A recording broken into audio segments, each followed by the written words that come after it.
Serap calls on President Trump to help free Sowore from DSS detention. A non-profit, non-partisan legal and advocacy organization, Serap, has called on the U.S. President Donald J. Trump to come for the release of a prominent journalist, Omoyele Sowore. Aba City blog reported that Sowore is still in DSS custody despite meeting bail conditions given by the Federal High Court, Abuja. The DSS is charging Sowore on 7 counts bordering on treasonable felony, cyber-stalking President Muhammadu Buhari, among other offenses. While calling on President Trump for his intervention on the release of the latter, Serap noted that Sowore is a U.S. permanent resident with rights and should be released. Says, "Dear Donald Trump, Nigerians need you." 8 days after perfecting their bail conditions, activists Sowore and Bakare remain arbitrarily detained. Sowore is a U.S. permanent resident with rights.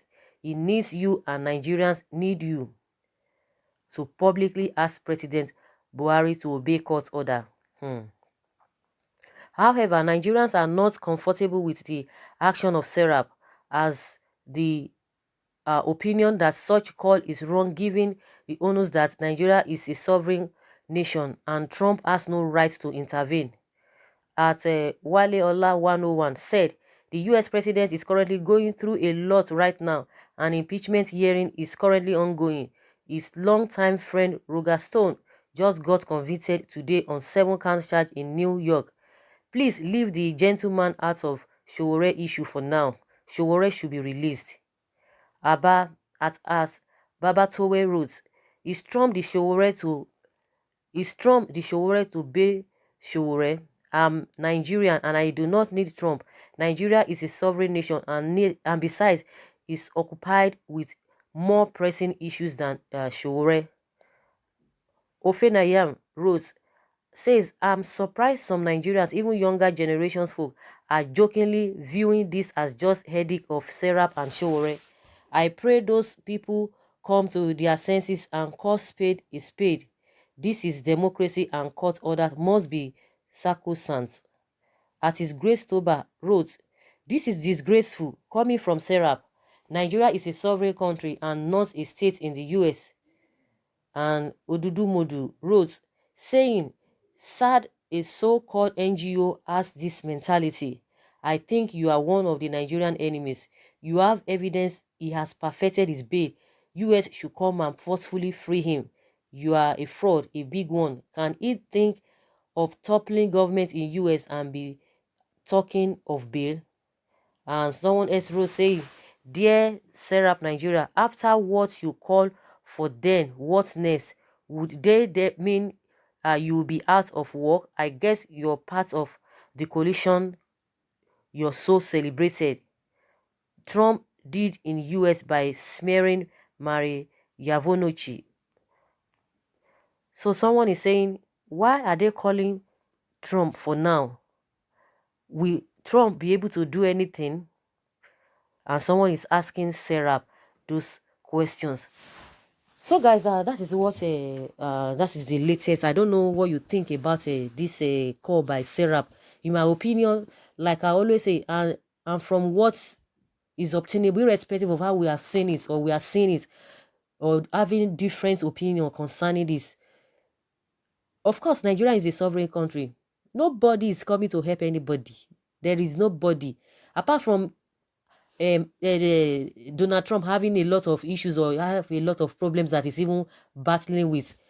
Even if when he's relaxed, maybe nothing is even happening in his own country, that everything is even going well. He has no choice, or he doesn't have that. The right, if I may put it that way, to just say, Buhari release a Sowore. He's not going to do that. It's a sovereign country. He's not going to do that.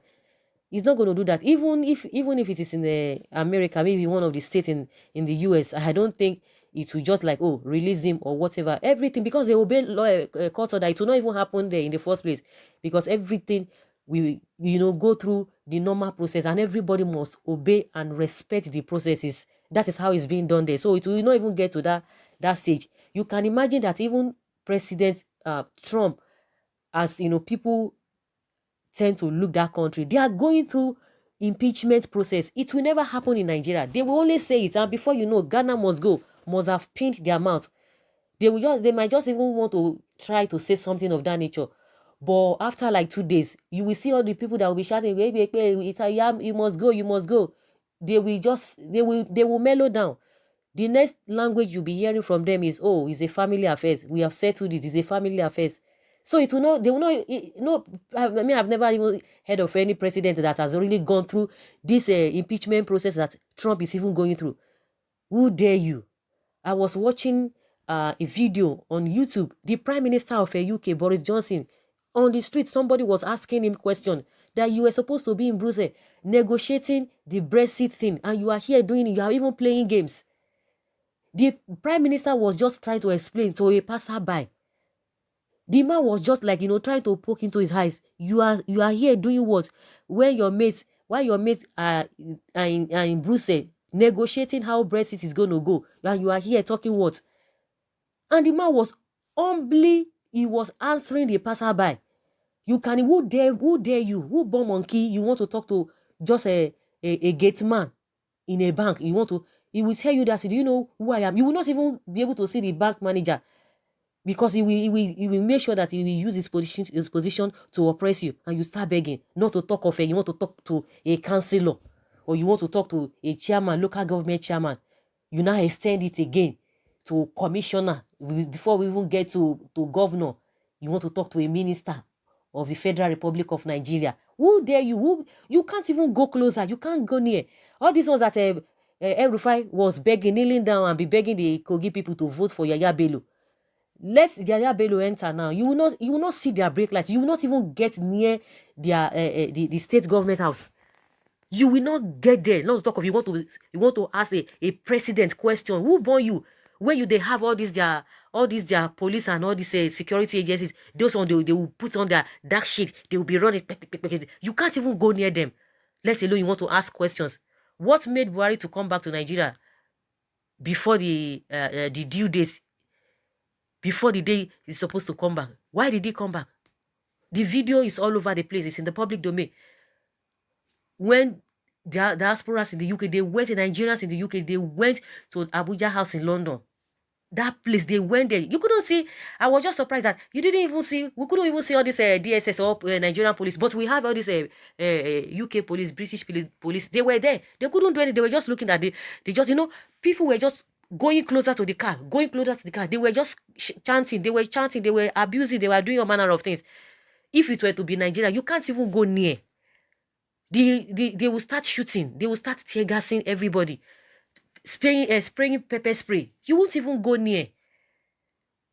So that is what it has become. So because people don't respect court order, that is why we are going through all of this, and it's really a slap even for Sarah to even be calling Trump. He's not going to come in the first place. If everything is okay with him, even if he's not going through this impeachment process, he will not even come. What to come and say what? To come and say what? To come and do what? They are even calling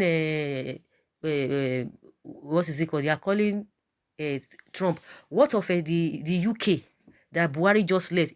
Buhari has been in the UK. Why can't they call the Queen? Why can't they call the Prime Minister? Why can't they call who is who in the UK to talk to Buhari? He's been coming to their place every now and then. That is his second room.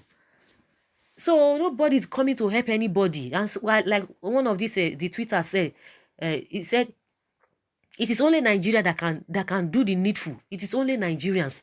If we cannot help ourselves, so be it. We will continue like that. We will continue in that manner. That is how it is. We will continue in that manner. If we cannot rise up and save ourselves from all these things that we are going through, we will just be there and we'll continue to lament. We will continue to complain. And nobody is ready to come and rescue you. They are not done with their own problems. Come and shook mouth put. Let me use that word. Come and be prognosing in your affairs. Meanwhile, they are even looking for a way to even get something from you. You want them to come and help you. No, we are of age. Nigeria is of age. Nigeria is of age since independence. How many years?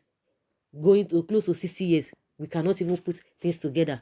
So it's not really a good thing for Sarah to have, to have gone to that extent. Means that it's like all hope is lost. All hope is lost. Nobody knows who to talk to. They are really handicapped. They don't even know what to say. They have written a lot of letters to who is who in this world. They have written, yet nothing is happening. And the position of the government is, is still standing, that they are not going to shift ground. Now what is happening now, that the gentleman, has met the bail condition? What is the next thing? It is only we as Nigerians that will do the needful. Nobody is ready to help you. Nobody is coming to help anybody. That is just the truth of the matter. So, guys, I would like to hear from you. This call by Serap, calling on President Trump to help free Sowore from DSS detention. Leave your comments below. Thank you very much. Bye.